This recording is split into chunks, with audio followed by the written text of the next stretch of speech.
C'est quoi cette chose qui nous met dans un état d'être, comme si on était tout le temps nul? Nul dans le sens, on sait qu'il y a des choses, on veut les faire. De temps en temps, on les fait, mais on abandonne tout le temps.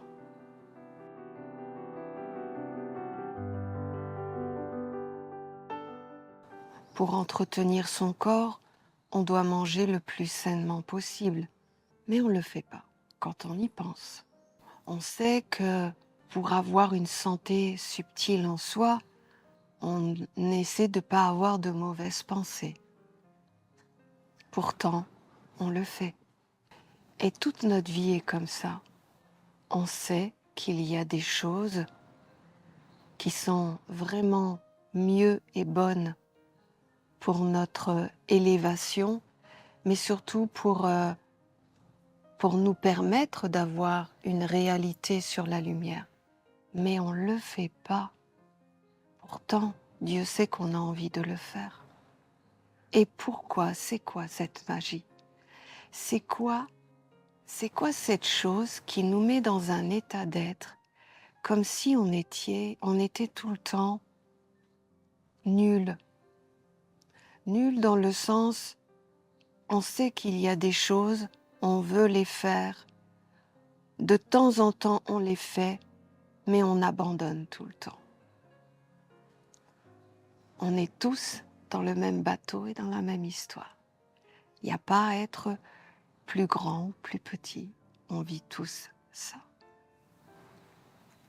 Alors je me dis, le parcours, le chemin va quand même être difficile, puisque même nous qui sommes sur un chemin de lumière, d'élévation, qui fait de temps en temps des disciplines, des travaux pour atteindre des objectifs intérieurs, malgré tout ça, on n'arrive pas à sortir de ce charme où on va toujours vers ce qui nous fait du mal, qui nous affaiblit, qui nous amoindrit. Et je dis donc, comment allons-nous faire? Pas simple, parce que on va pas s'illusionner, on va pas se mentir, on va pas rentrer dans des concepts justement loin de nous tout ça, puisqu'en fait, vous comme moi, on a juste envie de savoir si tout ça c'est vrai. On le sait que c'est vrai, mais au point de ne plus être dans ce dilemme de la vie, à devoir tout le temps se rééduquer, se rattraper, se remettre en position juste. En fait, un rappel tout le temps à notre nullité. Alors j'exagère un peu quand je dis ça, mais profondément c'est ce qu'on se dit soi-même. Pourquoi je fais encore ça? J'avais dit que je ferais ça et pourquoi j'abandonne? Pourtant je sais que ça me faisait du bien, je sais que c'était ça. Je sais aussi que c'est comme ça que je voudrais vivre tout le temps, mais on retourne toujours dans ce truc où on s'endort, on retourne dans des mécanismes habituels, connus, et finalement, il y a quelque chose ici qui fait que on veut absolument, sûrement un mécanisme, un programme à l'intérieur de nous qui nous a été transmis par notre environnement, notre famille, les protocoles de vie. On ne peut pas être autre chose qu'un humain traditionnel. Et profondément, c'est ce qui est inscrit à l'intérieur de nous. Et c'est ce qui parle toujours en nous. Et c'est ce qui fait qu'à chaque fois, on retourne dans ses travers. Alors, moi, je veux plus ça. Je le sais. Je veux plus parce que, vous voyez, on a tous un certain âge et il y a un moment donné, il faut arrêter de tourner en rond. Il faut arrêter de parler de lumière si on ne sait pas ce que c'est. Il faut arrêter d'être des idéalistes. Non pas que l'idéalisme est négatif, bien au contraire, sinon vous ne seriez pas sur ce chemin. Mais ça a sa limite. Vous voyez cette différence qui fait que on va pouvoir dire la lumière, c'est vrai, c'est ça, et ça donne ça. Pas tu devrais, parce qu'il a été dit que, et en faisant telle ou telle chose, tu obtiendras ça. Je ne dis pas que c'est toujours conscient et volontaire, mais c'est un fait, puisque ça donne ce résultat. Qu'est-ce qu'une graine ou une semence? Ça peut être une pensée, ça peut être une intention, ça peut être des désirs cachés. Quoi qu'il en soit, c'est un monde d'action et qui peut être mis en terre. En réalité, vous avez deux pouvoirs d'action dans la vie. La première, c'est que vous-même, vous soyez conscient dans votre vie quand vos pensées, vos sentiments ne sont pas en phase à l'élévation, d'aller faire ce qu'il faut faire pour se nettoyer et se remettre dans un état de neutralité intérieure. Ne laissez pas en vous des choses qui inévitablement vont être une semence qui vont se mettre en terre. Ça a beau être une pensée, ça a beau être un sentiment, c'est aussi vrai qu'une semence. Ça a moins d'intensité puisque c'est dans le cachet, mais renouvelé 3 fois, ça devient réel. La première des choses, c'est vous. Je ne dis pas que vous êtes imparfait, loin de là. On est tous au même niveau. On est tous imparfaits, on a tous un travail. Il faut juste comprendre comment ça marche. Vous voyez ce que je vous ai dit au départ. Est-ce que la mer, l'enseignement de la lumière, est-ce que le monde divin existe? Vous ne pourrez le confirmer que quand il sera présent en vous. Et comment? Minimum des choses, il faut qu'il y ait un état vibratoire compatible, dans le sens que vous ne pouvez pas accueillir la lumière si à l'intérieur, c'est le cri, le désordre, la colère, la méchanceté. Là, si vous croyez à des choses comme ça, vous vous plantez royalement. Ça ne peut pas fonctionner.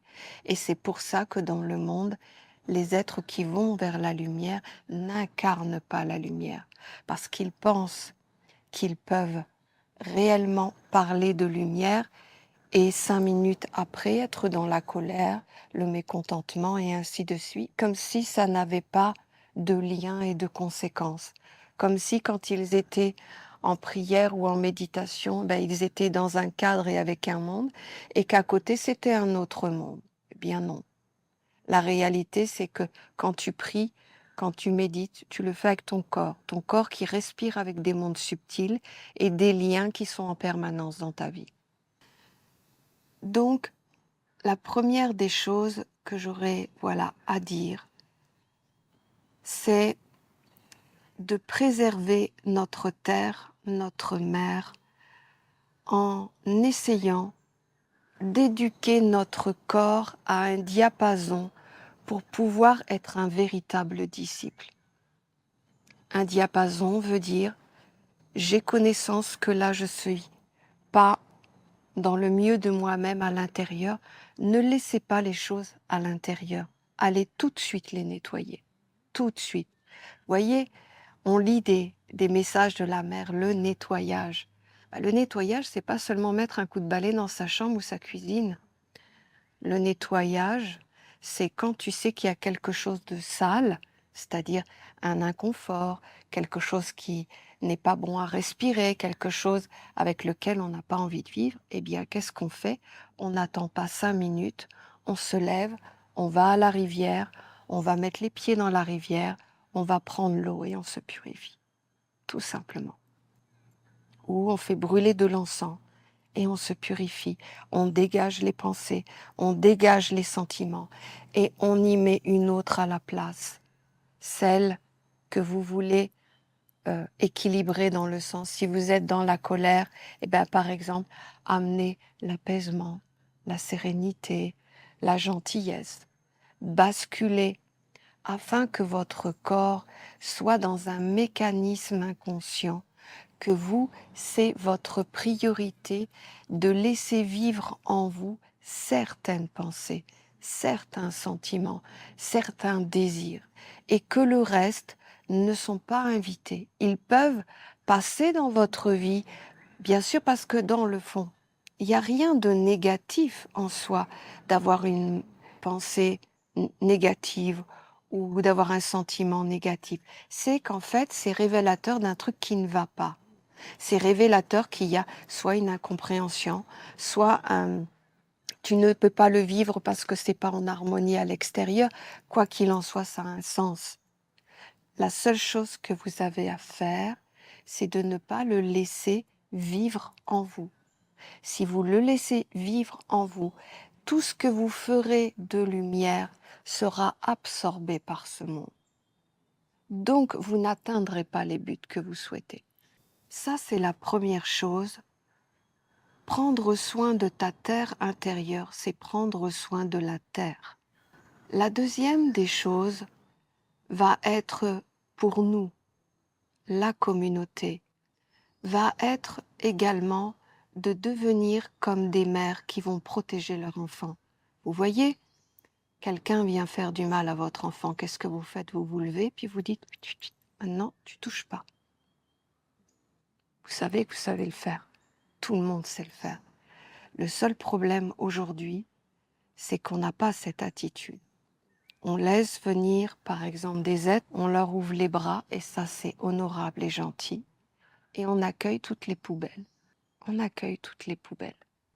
C'est-à-dire, je te laisse mon enfant, tu peux le salir, tu peux le frapper, tu peux en faire ce que tu veux, je ne dis rien. Eh bien non, ça ne se passe pas comme ça dans la vie. Ce qui est précieux, ce qui est important à notre vie, ce qui est essentiel pour la qualité de notre vie, mais surtout, il faut lui donner cette réalité pour de vrai. Notre partie à nous, vous voyez, c'est de faire en sorte que quand quelque chose de l'extérieur qui correspond à notre monde, c'est quoi? Des pensées, des paroles, des intentions. Ça fait partie de notre monde à nous. Eh bien, nous devons faire en sorte de ne pas ouvrir les bras et de ne pas accueillir tous ces mondes-là. Vous voyez l'importance de préserver notre vie à nous. À un moment donné, il faut vraiment se la poser la question. Vous voulez vivre quoi dans le fond? Pourquoi? Pour être un corps, une terre capable d'accueillir ce qui va nous être transmis d'une sagesse, d'une intelligence plus grande que celle de notre vie et de celle que nous portons par hérédité naturellement. Alors ça commence par des choses de base. Ça commence par connaître notre rôle, notre part, notre fonction. Si vous prenez le temps dans votre vie et vous dites, voilà, qu'est-ce que je veux en étant sur cette terre? Déjà, c'est la base de tout. Où veux-tu aller? Que veux-tu vivre? Que veux-tu rencontrer? Et que veux-tu transmettre? C'est la base. Tu n'es pas obligé d'avoir toutes les réponses, mais tu dois déjà en avoir une. Parce que même si nous, dans notre vie, on sait ce qu'il faut faire et on ne le fait pas, eh bien, à la rigueur, c'est votre responsabilité. C'est idiot, mais vous ne prenez pas soin de votre terre. À la rigueur, c'est votre problème et il n'y a pas de problème. Vous êtes libre dans votre vie de faire les choix de choses que vous acceptez dans votre vie pour votre terre intérieure. Si tu mets une rose ici et que tu mets de l'ortie à côté, Bien sûr, l'ortie n'est pas négatif et la rose n'est pas tant positif que ça. C'est pas dans ce sens-là que je veux dire. Je veux dire que si tu laisses se planter ces deux genres de semences, eh bien, tu vois, avec la rose, tu vas pouvoir t'élever par sa beauté, sa couleur, sa noblesse et tout ce qu'elle représente. Et l'ortie, en fin de compte, dès que tu vas vouloir la toucher, ça va te piquer, ça va te faire des boutons, et en fait, ça va être désagréable dans ta vie. Eh bien, si nous laissons ce genre de semences se planter dans notre jardin et notre vie, il faut savoir que tout ce qu'on va aborder de lumière sera toujours dans cette dualité. Ça fait mal et c'est joli. Et moi, ce que je souhaite, si nous pouvons le faire, mais je sais que nous pouvons le faire, c'est qu'en fait, moi, j'ai envie de voir des roses, des œillets, des lys, tout ce que l'on peut trouver qui nous élève et qui nous montre la beauté, la grandeur, la sagesse et la noblesse de la vie. Et ça, vous voyez, c'est vraiment possible. Dire que ce serait utopique, oui, peut-être. Et alors? Et alors? Essayons de le faire et on verra. Ce que les autres nous disent en disant « mais tu rêves, c'est utopique », eh bien, peut-être que c'est utopique, mais donnons-nous la chance de savoir si c'est utopique. Donnons-nous la chance de savoir si c'est vrai qu'on peut s'élever et vivre de meilleure façon en étant dans un champ de fleurs plutôt que dans un champ de ronces et d'orties. Tant qu'on ne le fait pas, on ne saura pas. Bien sûr, les lois nous montrent que effectivement, c'est mieux de vivre dans les fleurs que dans les ronces et les orties. Mais ça ne doit pas nous suffire. Ça ne doit pas nous suffire. On doit être capable de dire « je confirme que ça, c'est vrai ». Pourquoi? Parce que je le vis. Parce que dans ma vie, je fais une sélection des mondes que je mets en terre. Et je suis vigilante. L'idée, c'est d'arriver à être dans un mouvement naturel, une danse naturelle de la vie, et que ce ne soit pas comme nous faisons habituellement. De temps en temps, on dit que c'est bien, et de temps en temps, on ne le fait pas. Donc il est évident que le désordre ne peut pas accueillir l'ordre. La mauvaise pensée ne peut pas accueillir la bonne pensée.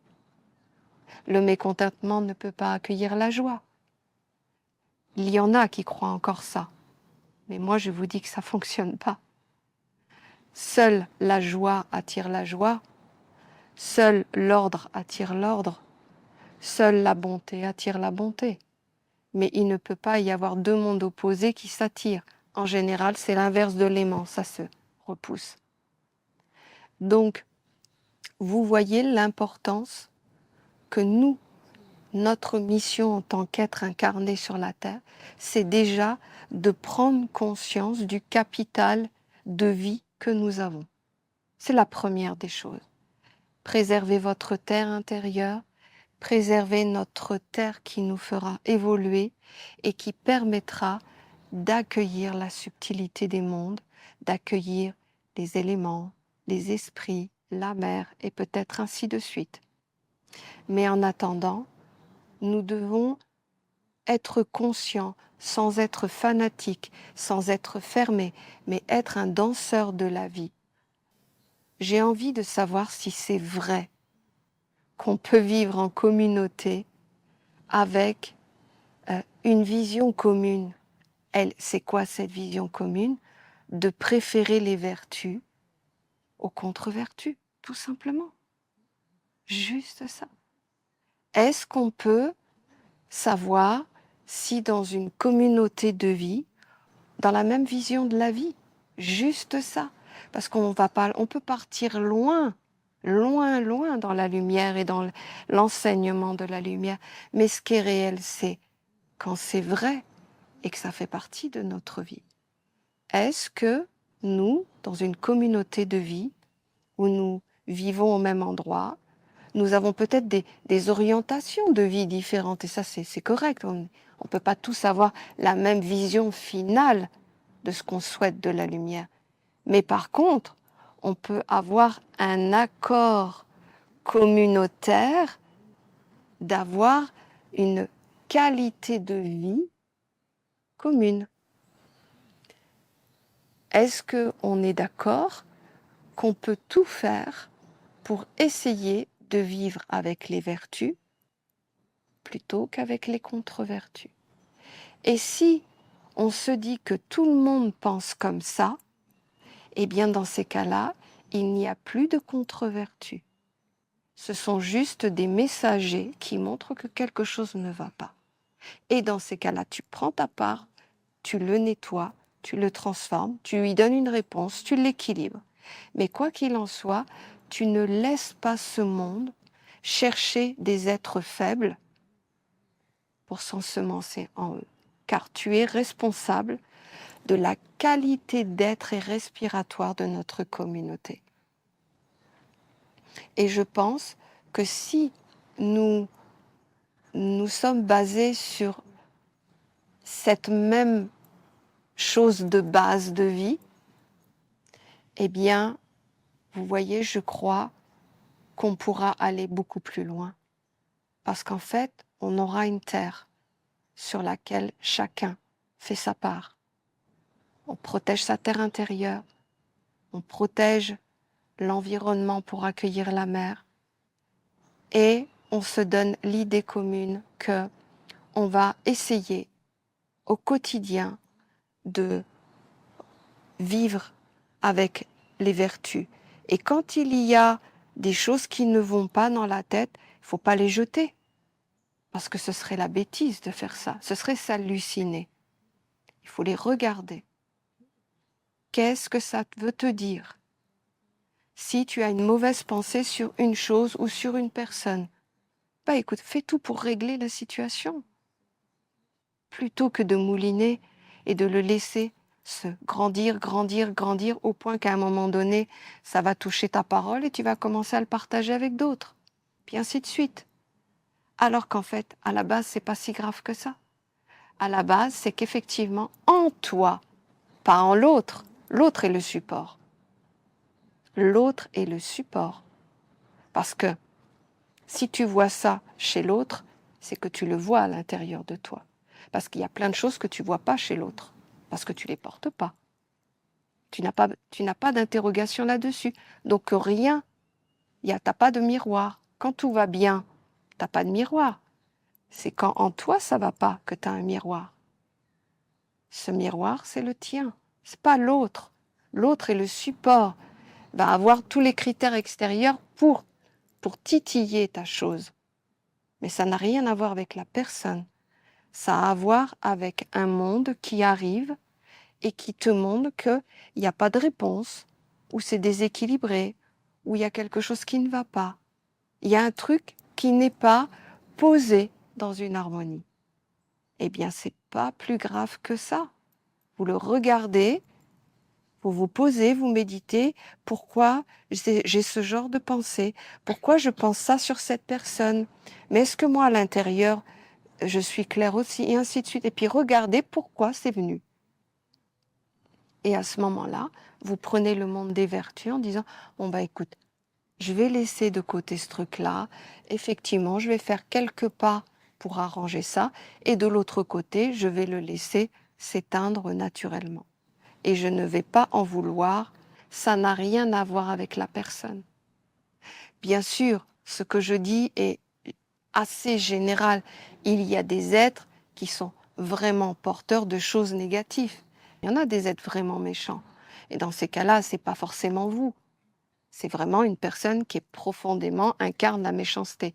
Il faut vraiment se donner les conditions d'être dans un état vibratoire intérieur qui vraiment correspond au monde que vous voulez attirer. Et ça, vous voyez, si vous le faites comme une compréhension définitive de la vie, vous n'avancerez pas dans la vie de la même manière. Parce qu'on a beau vous dire tout ce qu'on veut à l'extérieur, ce qui est important, c'est vous.